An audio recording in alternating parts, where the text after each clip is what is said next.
नीलाञ्जनसमाभासं रविपुत्रं यमाग्रजं छायामार्ताण्डसम्भूतं तं नमामि शनैश्चरम्। नीलाञ्जनसमाभासं रविपुत्रं यमाग्रजं छायामार्ताण्डसम्भूतं तं नमामि शनैश्चरम्। नीलाञ्जनसमाभासं रविपुत्रं यमाग्रजं छायामार्ताण्डसम्भूतं तं नमामि शनैश्चरम्। नीलाञ्जनसमाभासं रविपुत्रं यमाग्रजं छायामार्ताण्डसम्भूतं तं नमामि शनैश्चरम्। नीलाञ्जनसमाभासं रविपुत्रं यमाग्रजं छायामार्ताण्डसम्भूतं तं नमामि शनैश्चरम्। नीलाञ्जनसमाभासं रविपुत्रं यमाग्रजं छायामार्ताण्डसम्भूतं तं नमामि शनैश्चरम्। नीलाञ्जनसमाभासं रविपुत्रं यमाग्रजं छायामार्ताण्डसम्भूतं तं नमामि शनैश्चरम्। नीलाञ्जनसमाभासं रविपुत्रं यमाग्रजं छायामार्ताण्डसम्भूतं तं नमामि शनैश्चरम्। नीलाञ्जनसमाभासं रविपुत्रं यमाग्रजं छायामार्ताण्डसम्भूतं तं नमामि शनैश्चरम्। नीलाञ्जनसमाभासं रविपुत्रं यमाग्रजं छायामार्ताण्डसम्भूतं तं नमामि शनैश्चरम्। नीलाञ्जनसमाभासं रविपुत्रं यमाग्रजं छायामार्ताण्डसम्भूतं तं नमामि शनैश्चरम्। नीलाञ्जनसमाभासं रविपुत्रं यमाग्रजं छायामार्ताण्डसम्भूतं तं नमामि शनैश्चरम्। नीलाञ्जनसमाभासं रविपुत्रं यमाग्रजं छायामार्ताण्डसम्भूतं तं नमामि शनैश्चरम्। नीलाञ्जनसमाभासं रविपुत्रं यमाग्रजं छायामार्ताण्डसम्भूतं तं नमामि शनैश्चरम्। नीलाञ्जनसमाभासं रविपुत्रं यमाग्रजं छायामार्ताण्डसम्भूतं तं नमामि शनैश्चरम्। नीलाञ्जनसमाभासं रविपुत्रं यमाग्रजं छायामार्ताण्डसम्भूतं तं नमामि शनैश्चरम्। नीलाञ्जनसमाभासं रविपुत्रं यमाग्रजं छायामार्ताण्डसम्भूतं तं नमामि शनैश्चरम्। नीलाञ्जनसमाभासं रविपुत्रं यमाग्रजं छायामार्ताण्डसम्भूतं तं नमामि शनैश्चरम्। नीलाञ्जनसमाभासं रविपुत्रं यमाग्रजं छायामार्ताण्डसम्भूतं तं नमामि शनैश्चरम्। नीलाञ्जनसमाभासं रविपुत्रं यमाग्रजं छायामार्ताण्डसम्भूतं तं नमामि शनैश्चरम्। नीलाञ्जनसमाभासं रविपुत्रं यमाग्रजं छायामार्ताण्डसम्भूतं तं नमामि शनैश्चरम्। नीलाञ्जनसमाभासं रविपुत्रं यमाग्रजं छायामार्ताण्डसम्भूतं तं नमामि शनैश्चरम्। नीलाञ्जनसमाभासं रविपुत्रं यमाग्रजं छायामार्ताण्डसम्भूतं तं नमामि शनैश्चरम्। नीलाञ्जनसमाभासं रविपुत्रं यमाग्रजं छायामार्ताण्डसम्भूतं तं नमामि शनैश्चरम्। नीलाञ्जनसमाभासं रविपुत्रं यमाग्रजं छायामार्ताण्डसम्भूतं तं नमामि शनैश्चरम्। नीलाञ्जनसमाभासं रविपुत्रं यमाग्रजं छायामार्ताण्डसम्भूतं तं नमामि शनैश्चरम् नीलाञ्जनसमाभासं रविपुत्रं यमाग्रजं छायामार्ताण्डसम्भूतं तं नमामि शनैश्चरम् नीलाञ्जनसमाभासं रविपुत्रं यमाग्रजं छायामार्ताण्डसम्भूतं तं नमामि शनैश्चरम् नीलाञ्जनसमाभासं रविपुत्रं यमाग्रजं छायामार्ताण्डसम्भूतं तं नमामि शनैश्चरम् नीलाञ्जनसमाभासं रविपुत्रं यमाग्रजं छायामार्ताण्डसम्भूतं तं नमामि शनैश्चरम् नीलाञ्जनसमाभासं रविपुत्रं यमाग्रजं छायामार्ताण्डसम्भूतं तं नमामि शनैश्चरम् नीलाञ्जनसमाभासं रविपुत्रं यमाग्रजं छायामार्ताण्डसम्भूतं तं नमामि शनैश्चरम् नीलाञ्जनसमाभासं रविपुत्रं यमाग्रजं छायामार्ताण्डसम्भूतं तं नमामि शनैश्चरम् नीलाञ्जनसमाभासं रविपुत्रं यमाग्रजं छायामार्ताण्डसम्भूतं तं नमामि शनैश्चरम् नीलाञ्जनसमाभासं रविपुत्रं यमाग्रजं छायामार्ताण्डसम्भूतं तं नमामि शनैश्चरम् नीलाञ्जनसमाभासं रविपुत्रं यमाग्रजं छायामार्ताण्डसम्भूतं तं नमामि शनैश्चरम् नीलाञ्जनसमाभासं रविपुत्रं यमाग्रजं छायामार्ताण्डसम्भूतं तं नमामि शनैश्चरम् नीलाञ्जनसमाभासं रविपुत्रं यमाग्रजं छायामार्ताण्डसम्भूतं तं नमामि शनैश्चरम् नीलाञ्जनसमाभासं रविपुत्रं यमाग्रजं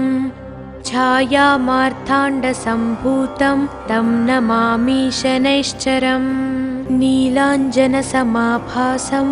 रविपुत्रं यमाग्रजं छायामार्ताण्डसम्भूतं तं नमामि शनैश्चरम् नीलाञ्जनसमाभासं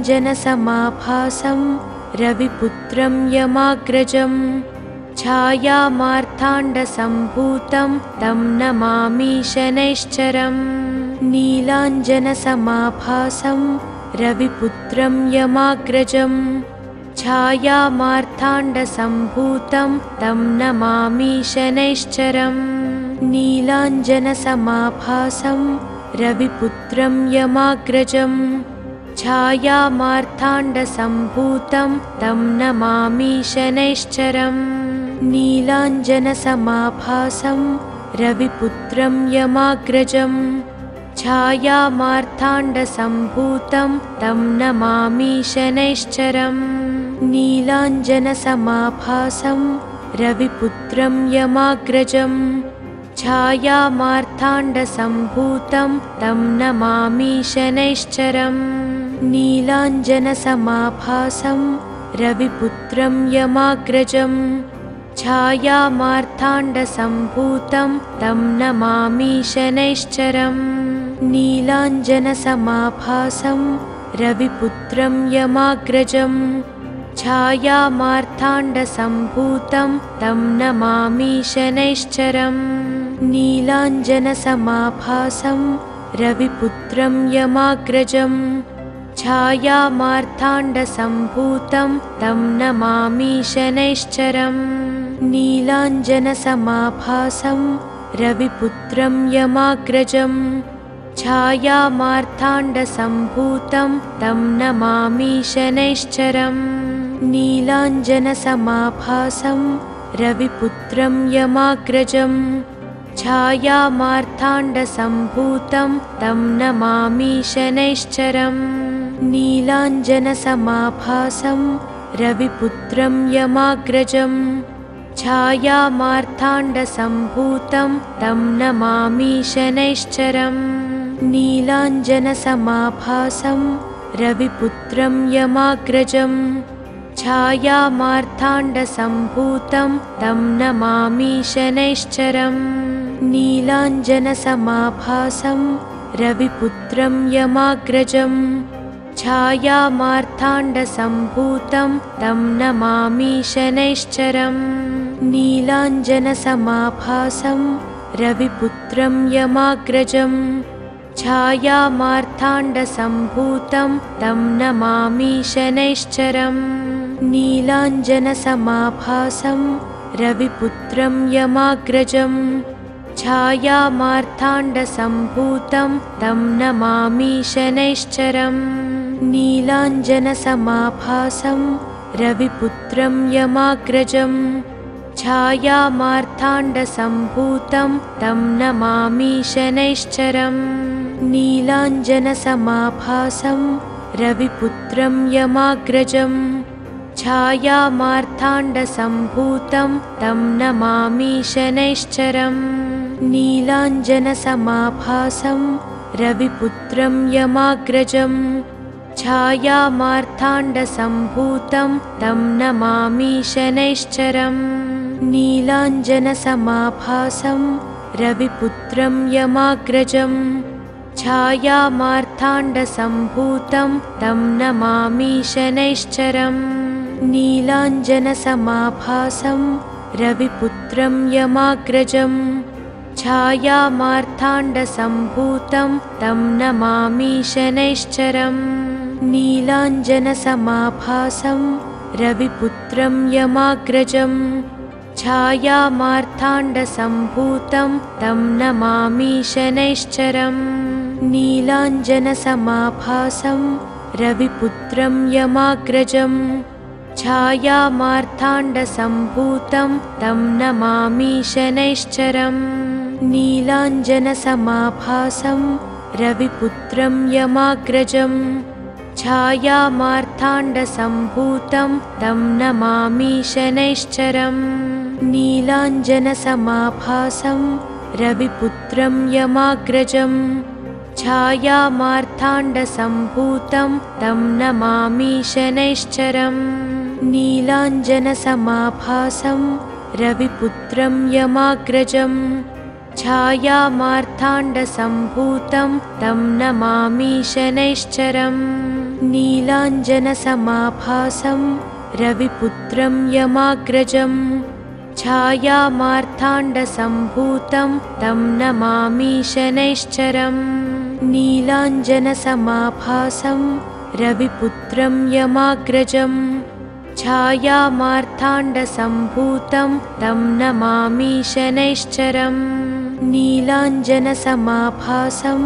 रविपुत्रं यमाग्रजं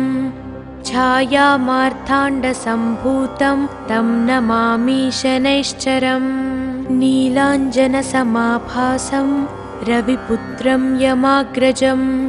छायामार्ताण्डसम्भूतं तं नमामि शनैश्चरम् नीलाञ्जनसमाभासं रविपुत्रं यमाग्रजं छायामार्ताण्डसम्भूतं तं नमामि शनैश्चरम् नीलाञ्जनसमाभासं रविपुत्रं यमाग्रजं छायामार्ताण्डसम्भूतं तं नमामि शनैश्चरम् नीलाञ्जनसमाभासं रविपुत्रं यमाग्रजं छायामार्ताण्डसम्भूतं तं नमामि शनैश्चरम् नीलाञ्जनसमाभासं रविपुत्रं यमाग्रजं छायामार्ताण्डसम्भूतं तं नमामि शनैश्चरम् नीलाञ्जनसमाभासं रविपुत्रं यमाग्रजं छायामार्ताण्डसम्भूतं तं नमामि शनैश्चरम् नीलाञ्जनसमाभासं रविपुत्रं यमाग्रजं छायामार्ताण्डसम्भूतं तं नमामि शनैश्चरम् नीलाञ्जनसमाभासं रविपुत्रं यमाग्रजं छायामार्ताण्डसम्भूतं तं नमामि शनैश्चरम् नीलाञ्जनसमाभासं रविपुत्रं यमाग्रजं छायामार्ताण्डसम्भूतं तं नमामि शनैश्चरम् नीलाञ्जनसमाभासं रविपुत्रं यमाग्रजं छायामार्ताण्डसम्भूतं तं नमामि शनैश्चरम् नीलाञ्जनसमाभासं रविपुत्रं यमाग्रजं छायामार्ताण्डसम्भूतं तं नमामि शनैश्चरम् नीलाञ्जनसमाभासं रविपुत्रं यमाग्रजं छायामार्ताण्डसम्भूतं तं नमामि शनैश्चरम् नीलाञ्जनसमाभासं रविपुत्रं यमाग्रजं छायामार्ताण्डसम्भूतं तं नमामि शनैश्चरम् नीलाञ्जनसमाभासं रविपुत्रं यमाग्रजं छायामार्ताण्डसम्भूतं तं नमामि शनैश्चरम् नीलाञ्जनसमाभासं रविपुत्रं यमाग्रजं छायामार्ताण्डसम्भूतं तं नमामि शनैश्चरम् नीलाञ्जनसमाभासं रविपुत्रं यमाग्रजं छायामार्ताण्डसम्भूतं तं नमामि शनैश्चरम् नीलाञ्जनसमाभासं रविपुत्रं यमाग्रजं छायामार्ताण्डसम्भूतं तं नमामि शनैश्चरम् नीलाञ्जनसमाभासं रविपुत्रं यमाग्रजं छायामार्ताण्डसम्भूतं तं नमामि शनैश्चरम् नीलाञ्जनसमाभासं रविपुत्रं यमाग्रजं छायामार्ताण्डसम्भूतं तं नमामि शनैश्चरम् नीलाञ्जनसमाभासं रविपुत्रं यमाग्रजं छायामार्ताण्डसम्भूतं तं नमामि शनैश्चरम् नीलाञ्जनसमाभासं रविपुत्रं यमाग्रजं छायामार्ताण्डसम्भूतं तं नमामि शनैश्चरम् नीलाञ्जनसमाभासं रविपुत्रं यमाग्रजं छायामार्ताण्डसम्भूतं तं नमामि शनैश्चरम् नीलाञ्जनसमाभासं रविपुत्रं यमाग्रजं छायामार्ताण्डसम्भूतं तं नमामि शनैश्चरम् नीलाञ्जनसमाभासं रविपुत्रं यमाग्रजं छायामार्ताण्डसम्भूतं तं नमामि शनैश्चरम् नीलाञ्जनसमाभासं रविपुत्रं यमाग्रजं छायामार्ताण्डसम्भूतं तं नमामि शनैश्चरम् नीलाञ्जनसमाभासं रविपुत्रं यमाग्रजं छायामार्ताण्डसम्भूतं तं नमामि शनैश्चरम् नीलाञ्जनसमाभासं रविपुत्रं यमाग्रजं छायामार्ताण्डसम्भूतं तं नमामि शनैश्चरम् नीलाञ्जनसमाभासं रविपुत्रं यमाग्रजं छायामार्ताण्डसम्भूतं तं नमामि शनैश्चरम् नीलाञ्जनसमाभासं रविपुत्रं यमाग्रजं छायामार्ताण्डसम्भूतं तं नमामि शनैश्चरम् नीलाञ्जनसमाभासं रविपुत्रं यमाग्रजं छायामार्ताण्डसम्भूतं तं नमामि शनैश्चरम् नीलाञ्जनसमाभासं रविपुत्रं यमाग्रजं छायामार्ताण्डसम्भूतं तं नमामि शनैश्चरम् नीलाञ्जनसमाभासं रविपुत्रं यमाग्रजं छायामार्ताण्डसम्भूतं तं नमामि शनैश्चरम् नीलाञ्जनसमाभासं रविपुत्रं यमाग्रजं छायामार्ताण्डसम्भूतं तं नमामि शनैश्चरम् नीलाञ्जनसमाभासं रविपुत्रं यमाग्रजं छायामार्ताण्डसम्भूतं तं नमामि शनैश्चरम् नीलाञ्जनसमाभासं रविपुत्रं यमाग्रजं छायामार्ताण्डसम्भूतं तं नमामि शनैश्चरम् नीलाञ्जनसमाभासं रविपुत्रं यमाग्रजं छायामार्ताण्डसम्भूतं तं नमामि शनैश्चरम् नीलाञ्जनसमाभासं रविपुत्रं यमाग्रजं छायामार्ताण्डसम्भूतं तं नमामि शनैश्चरम् नीलाञ्जनसमाभासं रविपुत्रं यमाग्रजं छायामार्ताण्डसम्भूतं तं नमामि शनैश्चरम् नीलाञ्जनसमाभासं रविपुत्रं यमाग्रजं छायामार्ताण्डसम्भूतं तं नमामि शनैश्चरम् नीलाञ्जनसमाभासं रविपुत्रं यमाग्रजं छायामार्ताण्डसम्भूतं तं नमामि शनैश्चरम्। ఈ వీడియో కనుక మీకు నచ్చితే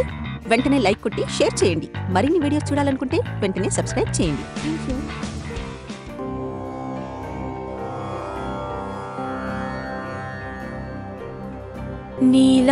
नीलाञ्जनसमाभासं रविपुत्रं यमाग्रजं छायामार्ताण्डसम्भूतं तं नमामि शनैश्चरम् नीलाञ्जनसमाभासं रविपुत्रं यमाग्रजं छायामार्ताण्डसम्भूतं तं नमामि शनैश्चरम् नीलाञ्जनसमाभासं रविपुत्रं यमाग्रजं छायामार्ताण्डसम्भूतं तं नमामि शनैश्चरम् नीलाञ्जनसमाभासं रविपुत्रं यमाग्रजं छायामार्ताण्डसम्भूतं तं नमामि शनैश्चरम् नीलाञ्जनसमाभासं रविपुत्रं यमाग्रजं छायामार्ताण्डसम्भूतं तं नमामि शनैश्चरम् नीलाञ्जनसमाभासं रविपुत्रं यमाग्रजं छायामार्ताण्डसम्भूतं तं नमामि शनैश्चरम् नीलाञ्जनसमाभासं रविपुत्रं यमाग्रजं छायामार्ताण्डसम्भूतं तं नमामि शनैश्चरम् नीलाञ्जनसमाभासं रविपुत्रं यमाग्रजं छायामार्ताण्डसम्भूतं तं नमामि शनैश्चरम् नीलाञ्जनसमाभासं रविपुत्रं यमाग्रजं छायामार्ताण्डसम्भूतं तं नमामि शनैश्चरम् नीलाञ्जनसमाभासं रविपुत्रं यमाग्रजं छायामार्ताण्डसम्भूतं तं नमामि शनैश्चरम् नीलाञ्जनसमाभासं रविपुत्रं यमाग्रजं छायामार्ताण्डसम्भूतं तं नमामि शनैश्चरम् नीलाञ्जनसमाभासं रविपुत्रं यमाग्रजं छायामार्ताण्डसम्भूतं तं नमामि शनैश्चरम् नीलाञ्जनसमाभासं रविपुत्रं यमाग्रजं छायामार्ताण्डसम्भूतं तं नमामि शनैश्चरम् नीलाञ्जनसमाभासं रविपुत्रं यमाग्रजं छायामार्ताण्डसम्भूतं तं नमामि शनैश्चरम् नीलाञ्जनसमाभासं रविपुत्रं यमाग्रजं छायामार्ताण्डसम्भूतं तं नमामि शनैश्चरम् नीलाञ्जनसमाभासं रविपुत्रं यमाग्रजं छायामार्ताण्डसम्भूतं तं नमामि शनैश्चरम् नीलाञ्जनसमाभासं रविपुत्रं यमाग्रजम् छायामार्ताण्डसम्भूतं तं नमामि शनैश्चरम् नीलाञ्जनसमाभासं रविपुत्रं यमाग्रजम् छायामार्ताण्डसम्भूतं तं नमामि शनैश्चरम् नीलाञ्जनसमाभासं रविपुत्रं यमाग्रजम् छायामार्ताण्डसम्भूतं तं नमामि शनैश्चरम् नीलाञ्जनसमाभासं रविपुत्रं यमाग्रजम् छायामार्ताण्डसम्भूतं तं नमामि शनैश्चरम् नीलाञ्जनसमाभासं रविपुत्रं यमाग्रजम् छायामार्ताण्डसम्भूतं तं नमामि शनैश्चरम् नीलाञ्जनसमाभासं रविपुत्रं यमाग्रजम् छायामार्ताण्डसम्भूतं तं नमामि शनैश्चरम् नीलाञ्जनसमाभासं रविपुत्रं यमाग्रजम् छायामार्ताण्डसम्भूतं तं नमामि शनैश्चरम् नीलाञ्जनसमाभासं रविपुत्रं यमाग्रजम् छायामार्ताण्डसम्भूतं तं नमामि शनैश्चरम् नीलाञ्जनसमाभासं रविपुत्रं यमाग्रजम् छायामार्ताण्डसम्भूतं तं नमामि शनैश्चरम् नीलाञ्जनसमाभासं रविपुत्रं यमाग्रजम् छायामार्ताण्डसम्भूतं तं नमामि शनैश्चरम् नीलाञ्जनसमाभासं रविपुत्रं यमाग्रजम् छायामार्ताण्डसम्भूतं तं नमामि शनैश्चरम्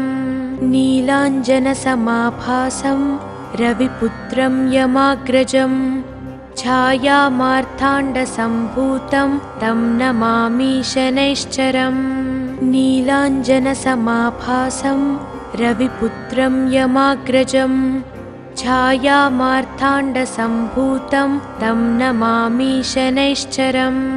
नीलाञ्जनसमाभासं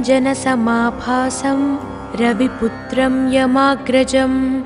छायामार्ताण्डसम्भूतं तं नमामि शनैश्चरम्